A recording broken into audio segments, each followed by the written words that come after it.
বিশ্বনবী কাঁদতে কাঁদতে মাথা তুলবেন, বলবেন আল্লাহ, দুনিয়াতে সব নবীরা স্পেশাল দোয়া করেছে, আমি করি নাই, এবার আমি আমার স্পেশাল দোয়াটা করতে চাই, আপনি কবুল করবেন কিনা বলেন।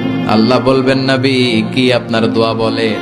বিশ্বনবী বলবেন, আমার একটা উম্মত যার অন্তরের মধ্যে যাররা পরিমাণ ঈমান আছে, একবার আপনারে আল্লাহ বলে ডেকেছে, একবার আমি বিশ্বনবীর উপর দুরূদ পড়েছে, একবার শাহাদাতের বাণী আমার যে গুনাহগার উম্মত দুনিয়ার বুকে থেকে ঘোষণা দিয়েছে, ওই একটা উম্মত যদি জান্নাতে ঢুকতে না পারে, আপনি আমারে জান্নাতে ঢুকাতে পারবেন না। আল্লাহ বলবেন, সাল তুতা, সাল সাল তুতা, ওয়াশফা তুশাফা, শাফাত করেন নবী করেন, যার জন্য দোয়া করবেন আমি কবুল করে নেব। দুনিয়াতে বিশ্বনবী কম কষ্ট সহ্য করে নাই। 3 বছর শিয়াবে আবি তালেবে জেল খেটেছে। কয় বছর? দুর্ভিক্ষের বছরগুলোতে বিশ্বনবীর পেটে দানা পানি ছিল না।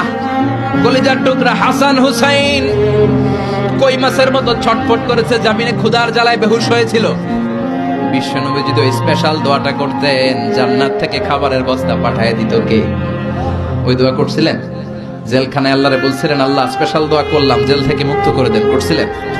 যুদ্ধের ময়দানে নিজের দাঁত ভেঙেছে, উহুদের ময়দান সাক্ষী, বিশ্বনবীর মুবারক রক্তে উহুদের ময়দান রঞ্জিত হয়েছে।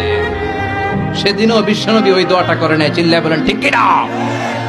তায়েফের ময়দানে বিশ্বনবী কয়েকটা জায়গায়, 3 জায়গায় বেহুশ হলেন। বিশ্বনবীর মুবারক দেহ বেয়ে রক্ত ঝরলো। ওই কঠিন